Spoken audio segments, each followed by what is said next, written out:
very warm welcome to IDFC First Bank presents Leaders of Tomorrow Season 12. I'm Ritwika Gupta.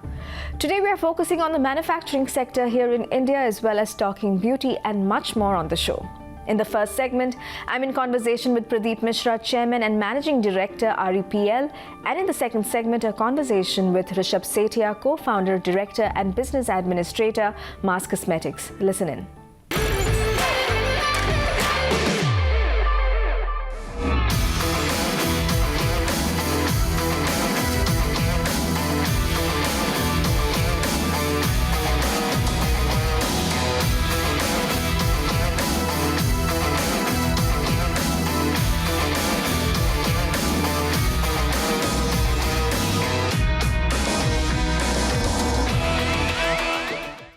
And joining me live right now is Pradeep Misra, Chairman and Managing Director REPL. Thank you so much, Mr. Pradeep, for joining us today.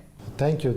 So to begin with, can you provide a detailed overview of the current landscape of urban development, construction and infrastructure in India, and what do you perceive as the most significant opportunities in these sectors today? So, as we see that our country is growing in a very fast pace, around 7.5% annual growth. So we presume that our economy will become a $10 trillion economy in next 7 to 8 years. And at the same time, lot of migration is happening from the rural sector to the urban sector. So the pressure on the urban sector is increasing multifold by both the reason, because the growth in economy as well as a migration from the rural sector to urban sector. So urban sector is facing certain problem because of infrastructure and providing the accommodation and other facilities in the urban area. But at the same time, this problem is one of the biggest opportunity with urban sector is seeing. So this will generate an opportunity where converting the prime land parcel in the urban sector through various redevelopment activities, and then unwinding the wealth which is not yet encashed by using the fund of REIT and SM REIT, which are the new policy promoted by the government. So lot of wealth will be created in urban area, and a lot of potential is there in urban area. In next 5 to 10 years, the growth potential is very high. So, Mr. Pradeep, the theme for our show this season is Powering Entrepreneurs for the Global Stage. Tell us, how does India's infrastructure development compare on a global scale? What factors are influencing its competitiveness and progress in this domain? India is just started and developing the infra at a global scale. As per my experience and understanding is that India need more infra company, at least 100 large organization and more than 200 organization, if not mega, then large but not mega, but at least 300 organizations are required to meet the need of developing infra, urban infra in country. As of now, these companies are very less in number, and what I mean by mega organization is that the organization who has a capacity to have a technology to develop the infrastructure, as well as they can have a deep pocket, because infra business is of large investment. So deep pocket, large organization is required to encash this requirement. Now, REPL has a long-standing reputation in urban development and infrastructure consultancy. Tell us, how does REPL's approach integrate with the national vision of modernizing urban landscapes and infrastructure here in India? Yeah, as REPL, we always positioned us in our urban development, and where the technology plays a critical role. We positioned us, and we did almost 9 smart cities, and now the large urban development through nodal development, industrial smart cities, and various corridors are in various stage of development. So our focus is to position REPL and to encash this opportunity because these are the large urban infrastructure development, and they will run through at least 5 to 10 years in future. Mr. Pradeep, over the past 3 decades, what would you say have been the primary factors contributing to REPL's success? What we experience that we are very successful in placing our organization at a right place at a right time. There was a time when the urbanization started, then Government of India introduced Jawaharlal Nehru Urban Mission, and we are one of the players in doing those projects for the government agencies. And then Amrit scheme, Smart City, Integrated, Pradhan Mantri Awas Yojana, various government projects are there, and REPL very successfully positioned at the right time at the right place, and we enjoyed that cycle of the growth by aligning us with the government scheme. Fantastic. And if you could also talk to us about the ways in which REPL's involvement in flagship national programs like Smart Cities and Amrut reflect the company's strategic impact on urban transformation. REPL is associated with government flagship projects like Smart Cities, Amrut, Pradhan Mantri Awas Yojana, and we are very glad to say that we were the part of development of at least 1 lakh houses in PMAY. And we are part of designing and PMC of various smart cities spread pan-India and as well as Amrit scheme. Mr. Pradeep, what roles do MSMEs play in India's infrastructure and urban development sectors? And with REPL focusing on advanced tech solutions for SMEs and MSMEs, how do these innovations support the growth of smaller businesses in the industry and, of course, urban development initiatives at large? MSME is a very, very crucial area in the Indian economy. If we see that as per the GDP, the 29.1% of GDP is contributed by MSME. But at the same time, if we see the employment, the 65% of the people are employed in MSME. So this shows that the importance of this sector. The critical part which I wish our country should monitor and track, that how many new macro company started in a particular year, how many company from micro to migrated from micro to small, and from small to medium, and from medium to large.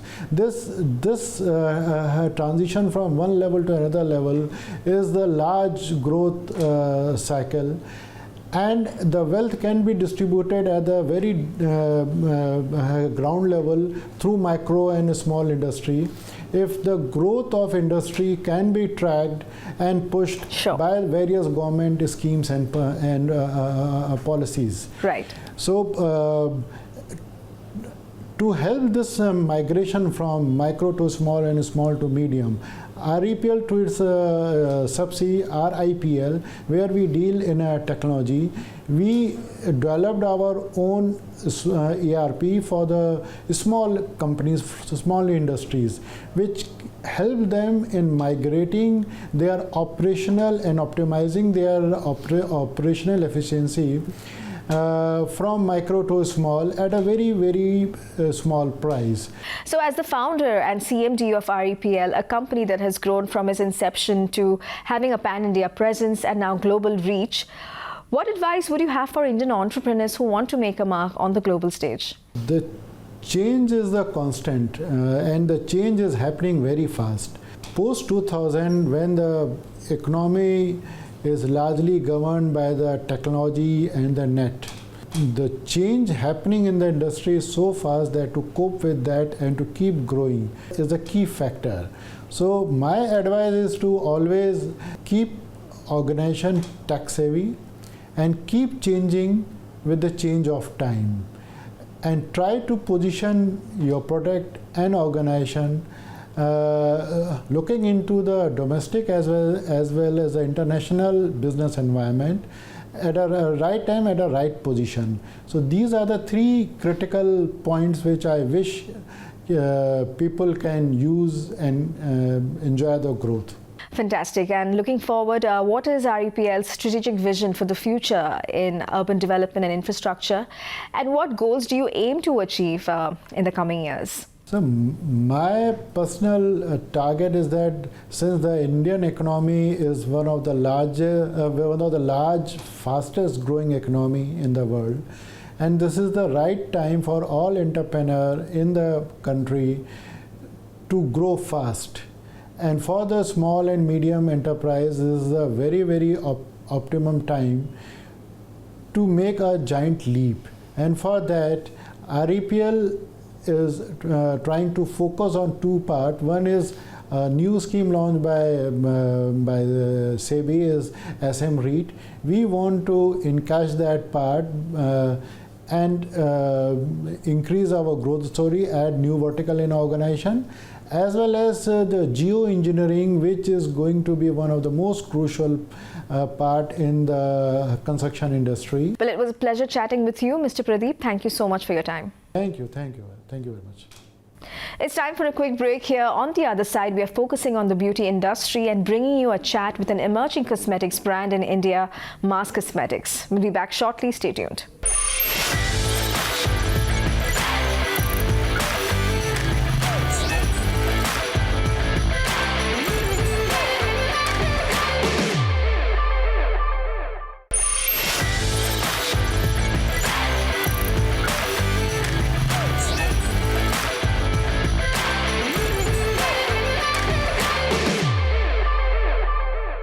Welcome back to IDFC First Bank Presents Leaders of Tomorrow Season 12. In this segment, the spotlight is on Mars Cosmetics, a brand that has carved out a niche in the competitive beauty industry. With new makeup brands constantly emerging in India's crowded beauty space, today we'll find out what truly sets Mars Cosmetics apart from the rest. Listen in.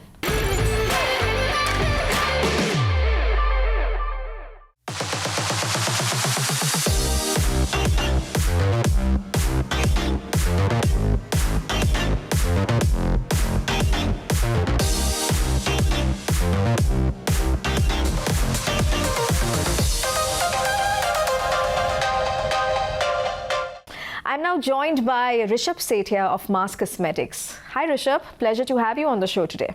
Thank you, Ritwika. Thank you.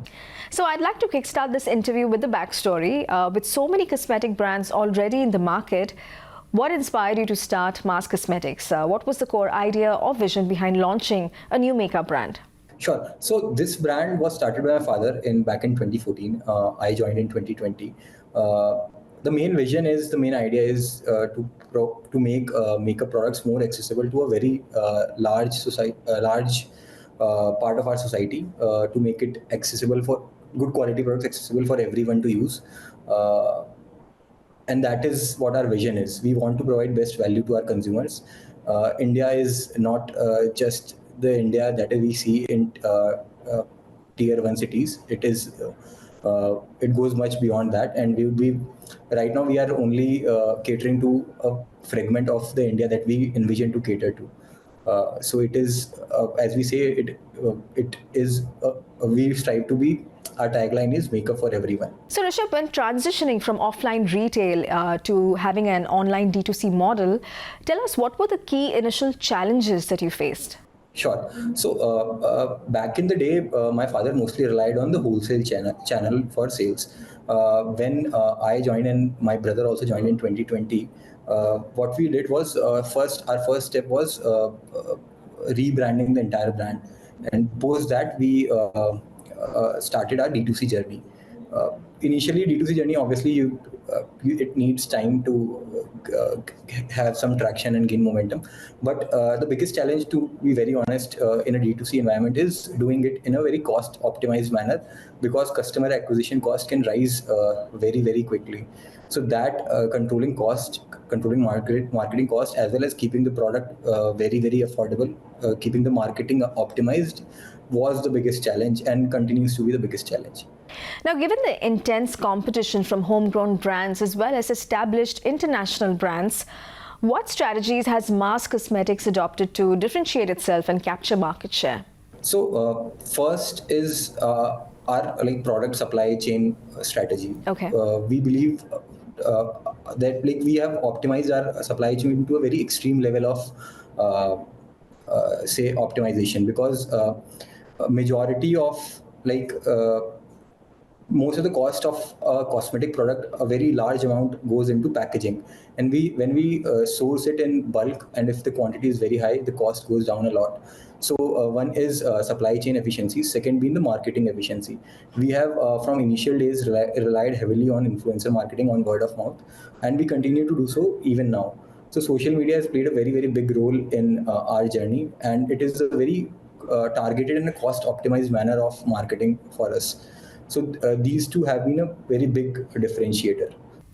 So Rishabh, could you elaborate on the decision to adopt an omnichannel approach rather than focusing solely on your own website? Right. So this decision is solely on the basis of majority of India still shops offline, and we like as we say, we are makeup for everyone. So we want to reach to a very very large section of our society, and that is the primary reason. And second being, as I told you earlier, also the customer acquisition cost starts rising very very soon as you hit certain scale. So offline is the way to go in that particular scenario. The beauty industry is constantly evolving. How does Mars Cosmetics stay ahead of trends and adapt to changing consumer preferences? Sure. So trends, like we keep to be very honest, I think India is still behind Western countries in terms of makeup adaptation, and we are still behind when it comes to trends.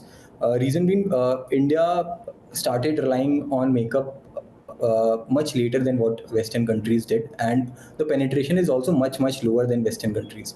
So obviously, what happens in Western country can be a very good signal of a trend, but not all products that are from West work in India, because the climate and the skin type is much different in the West than it is in India. Uh, uh, Trends, as in like what we always target to do is we always target to solve how to cater to a very, for example, one problem that we saw was not a lot of people invest in good quality makeup brushes. They'll invest a good amount in makeup products, but even after that they'll not invest good amount in makeup brushes. And second problem being, they are also, makeup brushes also need a lot of space, additional space, whenever you want to go carry your makeup. So we combined these two problems, and we came up with a unique brush, 4-in-1 brush, that is a very travel friendly kind of brush. So in that particular brush, you'll have foundation brush, blush brush, and two eyeshadow brushes in a single brush itself. In that manner, we'll obviously have cost efficiency. So like our target audience would be much larger, as well as it would be a very travel friendly kind of product. So these are some of indigenous ways or smart ways in which we'll try to find solutions to a very generic problem. And how do you think technology is impacting the beauty business in India? Can you share any specific tech innovations that have been crucial for your success? See, technology, by technology, what I understand is there are two technologies that are majorly involved in this. One is obviously chemical technology. It is evolving it is at a very, very fast pace. There are new innovations in ingredients time and time again. You'll see different kinds of, different kind of highlighters, illuminators that will feel much more natural to you, it would feel like your skin, but it would give you an inner glow. Then there are certain other innovations, such as vinyl lipsticks, in which you'll get a glossy finish, but the product won't transfer. So we have launched a very similar product right now. And apart from this, the second biggest role is obviously information technology. Information technology plays a very, very big role in our communication to our audiences, as well as our accessibility to a very large section of society. E-commerce plays a very, very big role there. And obviously, consumer research, from consumer research point of view also, it plays a very, like information technology plays a very big role. Social media and all are central to that particular piece. As you plan for further expansion, what are your long-term goals for Mars Cosmetics? How do you envision the brand evolving in the next 5 years or so? Our biggest ambition is that we are like 50 million. We should be accessible to at least 50 to 100 million Indians in the short term. that roughly translates to 5 to 10 crore of Indians. That is our big vision, and to do so, we are obviously in general trade. We are expanding our presence. We are right now actively present across 12 to 13,000 outlets, in which we are actively month on month. They are engaging with us, and obviously our sales team's reach is much higher than that. We have our own outlets. Right now the count stands at around 22, and our plan is 30 to 35 of our own outlets.